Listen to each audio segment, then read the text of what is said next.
इसमें हम आपको बता रहे हैं कि सांवले सपनों की याद। सांवले सपनों की याद, इसके अंतर्गत यहाँ पर हमने आपको जावेद हुसैन जी का जीवन परिचय एवं साहित्यिक परिचय कराया। साहित्यिक परिचय और उसके अंतर्गत हमने जो आपको ये बताया है, इसमें सबसे पहले जीवन से संबंधित जीवन परिचय,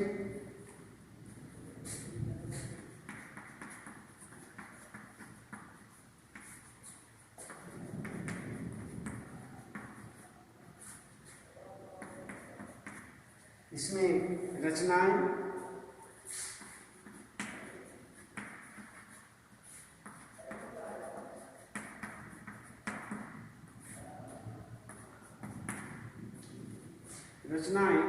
साहित्यिक विशेषताएं,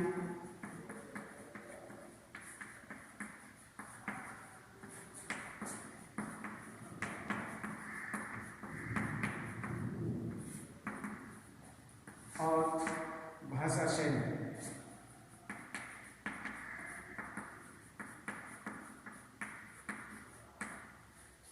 ये आपको हमने बताया। इसी के अंतर्गत हमने आपको पाठ का परिचय,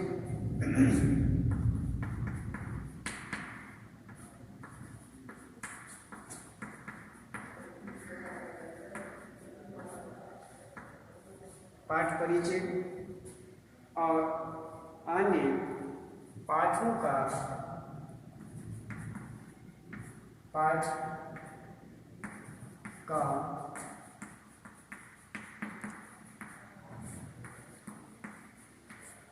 सारांश, जिसमें सालिम अली का पक्षी प्रेम व व्यक्तित्व,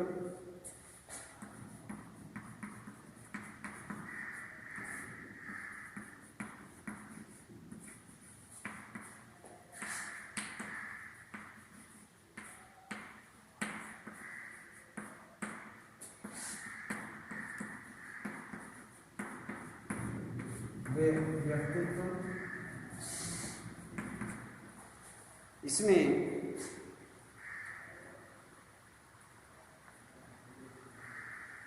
अंतहीन यात्रा। सबसे पहले हम एक दूसरा लेते हैं, अंतहीन यात्रा।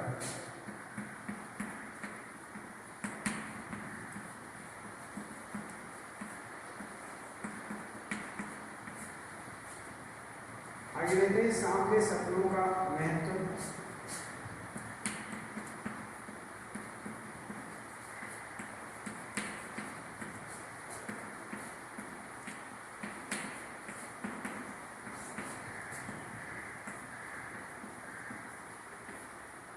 सांवले सपनों का महत्व।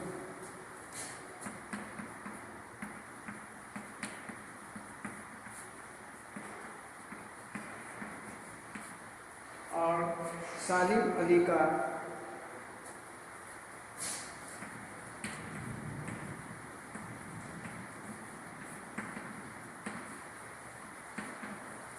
व्यक्तित्व।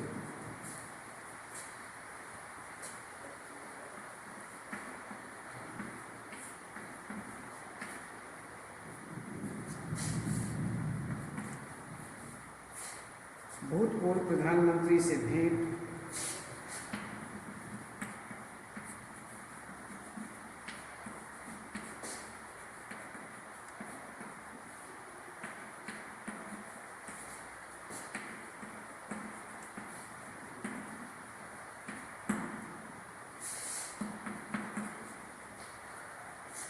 लॉरेंस का संस्मरण,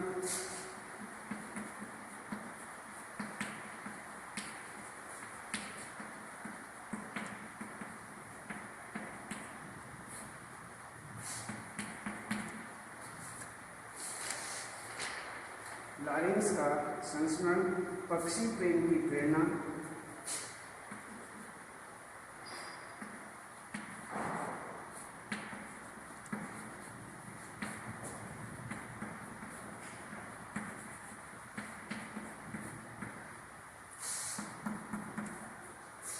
और जटिल व्यक्तियों के लिए पहेली।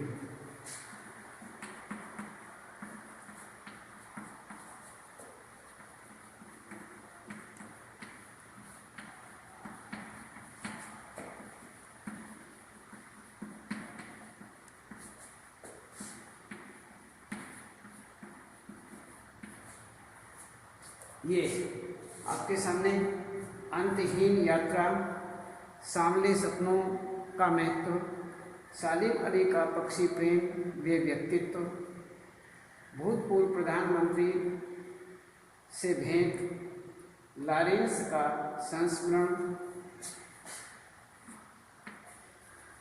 पक्षी प्रेम की प्रेरणा, जटिल व्यक्तियों के लिए पहेली। इस प्रकार से यहाँ पर ये दिखाया गया है। तो हम सबसे पहले इसमें आपको ये तो हम पूरा बता चुके हैं, तो इसमें देखते हैं कि लॉरेंस जो हैं वो किस प्रकार से, इसमें यहाँ पर अब 5 साल के बाद में ये हो चुका है। जावेद हुसैन जी का जीवन परिचय, साहित्यिक जीवन परिचय, प्रमुख रचनाएं, साहित्यिक विशेषताएं, भाषा शैली, पाठ का परिचय भी हम बता चुके हैं। पाठ का सारांश रूप जो है वह हमारे सामने है। सबसे पहले हम इसे देखते हैं और इसमें पाठ के सारांश के रूप में सबसे पहले हम शीर्षकों के अंतर्गत देखते हैं अंतहीन यात्रा। सालिम अली अपने कंधों पर सैलानियों की तरह अपने अंतहीन सफ़र का बोझ उठाए चल पड़े। जो सफ़र कभी पूरा नहीं होता है, जिसका कोई अंत नहीं होता है, ऐसे सफ़र को, अर्थात वह स्वर्गवासी हो चुके हैं, वह उनका शरीर देहावसान उनका हो चुका है। तो उस बात को यहाँ पर लेखक कहते हैं, वे एक ऐसे वन पक्षी की तरह प्रकृति में विलीन हो गए, अर्थात जिस प्रकार से एक वन पक्षी प्रकृति में विलीन हो जाता है, सालिम अली भी उसी ही प्रकार से यहाँ पर वो विलीन हो जाते हैं। किस प्रकार से विलीन हो जाते हैं वो पक्षी, किस प्रकार से विलीन? जो जिंदगी का आखिरी गीत गाने के बाद मौत की गोद में जा बसा। कहते हैं कि जो केवल जिंदगी का आखिरी गीत गा कर के मौत के मुंह में जाकर के सो गया हो, बस गया हो, वह उस प्रकार से यहाँ पर सालिम अली जो हैं वह पक्षी ऐसे वन पक्षी की तरह हैं। प्रकृति में वह वन पक्षी की तरह प्रकृति में विलीन हो गए। तो इस प्रकार से यहाँ पर ऐसा बताया कि उनकी यात्रा जो है वो अंतहीन है, अर्थात जिसका कोई अंत नहीं होता, अर्थात वो देहावसान को प्राप्त हो चुके हैं। सांवले सपनों का महत्व। लोग पक्षियों को आदमी की नज़र से देखना चाहते हैं। जो पक्षी हैं उन्हें लोग आदमियों की दृष्टि से देखना चाहते हैं, परंतु यह उनकी भूल है, अर्थात यह न होने वाला है, अर्थात ये एक भूल है, ऐसा नहीं होना चाहिए। सालिम अली अपने जीवन में ही मिथक बन गए थे। यह तो पता नहीं कि कृष्ण ने वृंदावन में कब रास रासलीला कब रची, पर वहाँ की नदी का सांवला पानी पूरे घटनाक्रम की याद दिलाता है। वहाँ का जो सांवलापन है, नदी के जल का सांवलापन जो है, उनकी हर तरह की याद दिलाता है।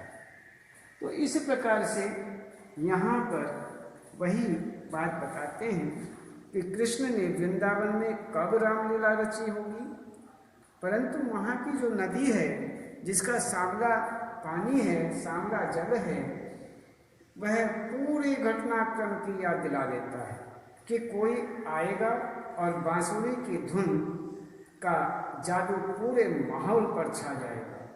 तो इसी प्रकार से वृंदावन कभी भी कृष्ण की बांसुरी के जादू से खाली नहीं हुआ है। तो इसी प्रकार से यहाँ पर सालिम अली का महत्व भी उसी ही प्रकार से है जिस प्रकार से वृंदावन में कृष्ण की रामलीला का। तो यहाँ भी लोग पक्षियों को आदमी की नज़र से देखना चाहते हैं। तो इसी प्रकार से सालिम अली जो हैं, जीवन में ही वह इस ऊंचाइयों पर पहुंच गए कि वह वृंदावन के कृष्ण के समान प्रतीत होने लगे, माने जाने लगे। तो इसी प्रकार यहाँ पर सामने सपनों का बड़ा ही महत्व दिखाया गया है। तो सालिम अली का पक्षी प्रेम व व्यक्तित्व कमजोर काया वाले सालिम अली के 100 वर्षों में कुछ दिन ही बाकी थे कि उन्हें लंबी यात्राएं जो हैं, उनकी यात्राओं की थकान और कैंसर ने अपने आगोश में ले लिया। वह शरीर दुबला पतला शरीर था, वह हर प्रकार से कैंसर से पीड़ित थे और हर प्रकार से यात्राओं की थकान उन्हें घेर रही थी। तो ये सारी स्थितियां जो हैं, उन्हें अपने आगोश में, अर्थात इन सब ने उन्हें अपने में मिला लिया, अपने आगोश में ले लिया, अर्थात उनकी मृत्यु हो गई। अपनी अंतिम सांस तक में पक्षियों की तलाश और उनकी सुरक्षा में लगे रहे। जब तक भी उनके शरीर में श्वास रहा, अंतिम श्वास तक वे इसी प्रयास में रहे, पक्षियों की देखरेख में रहे, उनकी तलाश में रहे और उनकी सुरक्षा में लगे रहे। वे पक्षियों की आवाज़ में मधुर संगीत सुन रोमांच का अनुभव करते थे। वह विशेष रूप से रोमांच का अनुभव करते और दूर तक फैली धरती और झुके आकाश में उनकी नज़रों को एक जादू दिखाई देता था। एक उनकी नज़रों के अंतर्गत ऐसा प्रतीत होता मानो जादू ही हो। तो इसी प्रकार से यहाँ पर उन्होंने अपनी यह दुनिया अपने परिश्रम से बनाई थी, जिसमें उनकी पत्नी तहमीना का महत्वपूर्ण योगदान था। कहते हैं कि ये सारी की सारी दुनिया जो है, यह दुनिया उन्होंने अपनी मेहनत से बनाई थी, अपने परिश्रम से बनाई थी, जिसमें केवल यदि देखा जाए तो उनकी पत्नी का उन्हें पूर्ण सहयोग मिला। इसी प्रकार से यहाँ उनके पत्नी का महत्वपूर्ण योगदान माना जाता है। तो आगे कहते हैं कि भूतपूर्व प्रधानमंत्री से भेंट। जब मैं प्रधानमंत्री चौधरी चरण सिंह से मिले, उस समय प्रधानमंत्री चौधरी चरण ये भूतपूर्व अर्थात वह पद से हट चुके थे, भूतपूर्व प्रधानमंत्री थे। और तब मैं केवल केरल की साइलेंट वैली को रेगिस्तानी हवा से बचाना चाहते थे। चौधरी चरण सिंह ग्रामीण वातावरण में ही जन्मे थे। उनका पक्षी प्रेम देखने भावुक हो गए। उन्होंने देखा उनका जो पक्षी प्रेम था वो इतना प्रबल था, उसे देखकर वह बड़े भावुक हुए और इतने भावुक हुए आज दोनों ही एक दुनिया में नहीं हैं। कहते हैं कि वह भी बड़े भावुक हुए और उनकी आंखों से आंसू निकल आए। तो अब ये कहते हैं कि वैसे देखा जाए कि वह दोनों ही इस संसार में नहीं हैं, इस दुनिया में नहीं हैं, फिर भी लेखक को लगता है कि कलरव करते पक्षियों की चिंता अब कौन करेगा। ऐसा लेखक ऐसा महसूस करता है कि आज वे दोनों ही इस दुनिया में नहीं हैं, लेकिन फिर भी उसके मन में यह आता है कि इन पक्षियों की देख रेख अर्थात चिंता जो है कौन करेगा। इनकी कलरव करते पक्षी जो हैं, आवाज़ करते हुए जो पक्षी हैं, खिलखिलाते हुए जो पक्षी हैं, उनकी देख रेख उनकी चिंता कौन करेगा। इस प्रकार भूतपूर्व प्रधानमंत्री जी से इनकी भेंट होती है। अब लॉरेंस का संस्मरण भी यदि देखा जाए तो इसमें हम देखते हैं कि लॉरेंस का फॉल ऑफ ए स्पैरो सालिम अली की आत्मकथा का नाम है। अर्थात जो इनकी आत्मकथा है इसका नाम क्या है? Fall of A sparrow. एक बार लॉरेंस की पत्नी फ्रीडा से पूछा गया, कहते हैं कि ये बताया जाता है कि एक बार ऐसा हुआ कि सालिम अली की जो पत्नी थी, एक बार लॉरेंस की पत्नी फ्रीडा, लॉरेंस की पत्नी फ्रीडा से पूछा जाता है कि आप अपने पति के बारे में कुछ बताएं। तो फ्रीडा का कहना था कि लॉरेंस इतना उदार, सरल एवं प्रकृति प्रेमी इंसान था कि मेरी छत पर बैठने वाली गोरैया भी उसके बारे में बहुत अधिक जानती होगी। तो ऐसा सुनकर के अच्छे उनके विषय में, एक उनके व्यक्तित्व के, उनके व्यवहारिकता के विषय में सहज जान सकते हैं।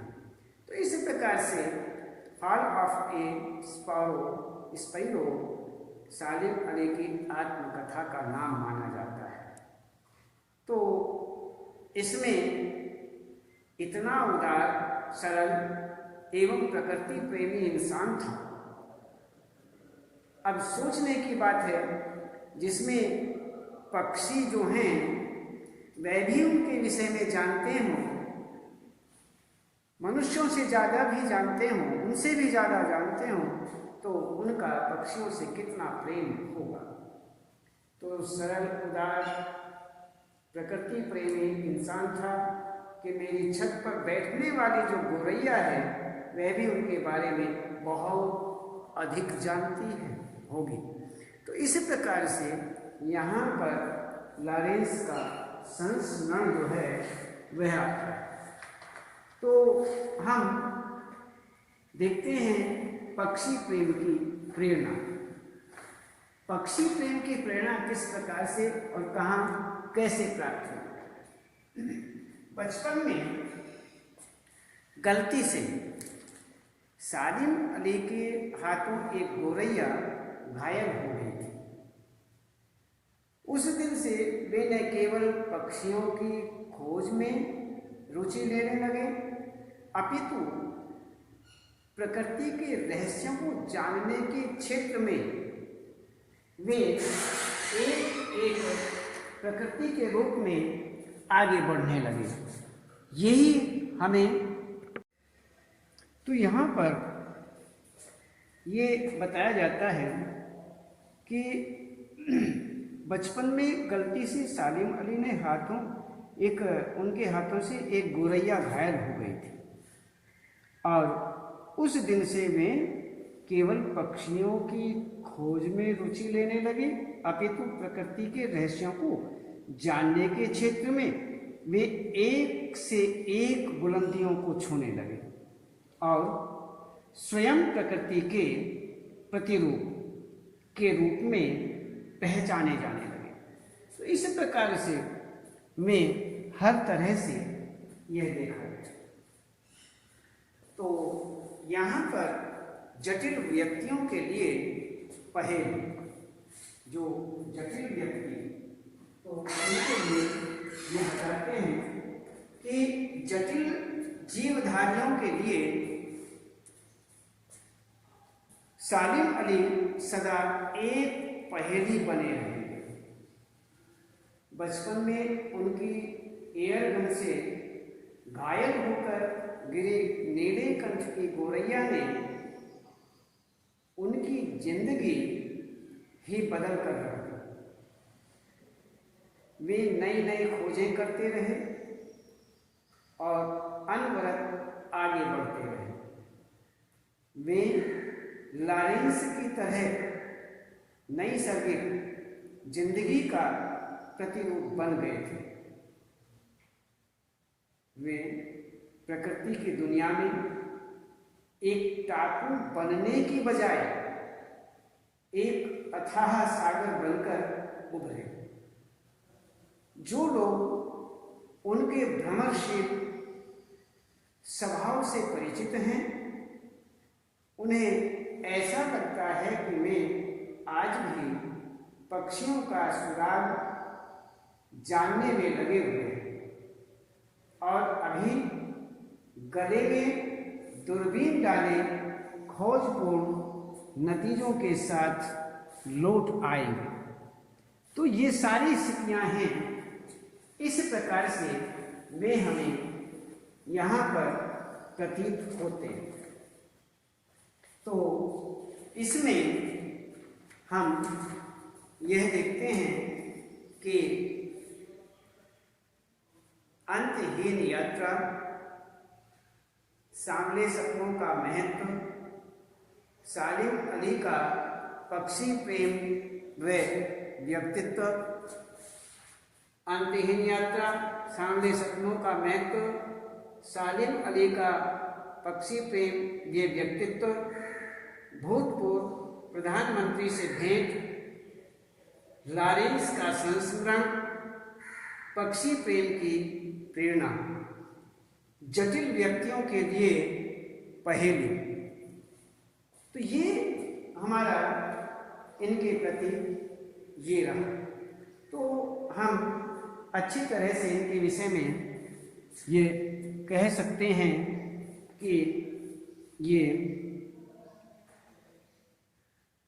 एक पक्षी प्रेमी रहे और जीवन भर अंतिम श्वास तक ये पक्षियों के विषय में खोज करते रहे और उनकी सुरक्षा के लिए तत्पर रहे। इस प्रकार से हमने आपको ये सब कुछ बताया। इसमें जीवन परिचय हुआ, जो सांवले सपनों की याद जावेद हुसैन जी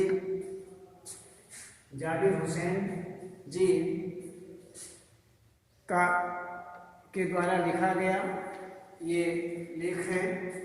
जावेद हुसैन जी का इसमें जीवन परिचय आ गया, साहित्यिक परिचय अर्थात जीवन परिचय, इनकी प्रमुख रचनाएं, साहित्यिक विशेषताएं, भाषा शैली, ये पूरा जीवन परिचय इनका हुआ। इसके बाद इनका पाठ का जो परिचय है उसके विषय में भी आपको जानकारी दी। अब उसके बाद में पाठ का जो पूर्ण रूप से इसका सारांश रूप है वह भी आपके सामने इन शीर्षकों के अंतर्गत रखा, जैसे अंतहीन यात्रा, सामने सपनों का महत्व, सालिम अली का पक्षी प्रेम व व्यक्तित्व, भूतपूर्व प्रधानमंत्री से भेंट। कौन से भूतपूर्व प्रधानमंत्री? चरण सिंह जी जो हैं उनके विषय में, प्रधानमंत्री चौधरी चरण सिंह के विषय में यहाँ पर उनसे भेंट हुई है। और लारेंस का संस्मरण और पक्षी प्रेम की प्रेरणा और जटिल व्यक्तियों के लिए पहेली। तो इस प्रकार से यहाँ पर ये आपको बताया गया। आज ये आपका पाठ यहाँ पूर्ण होता है और फिर कल बताएंगे।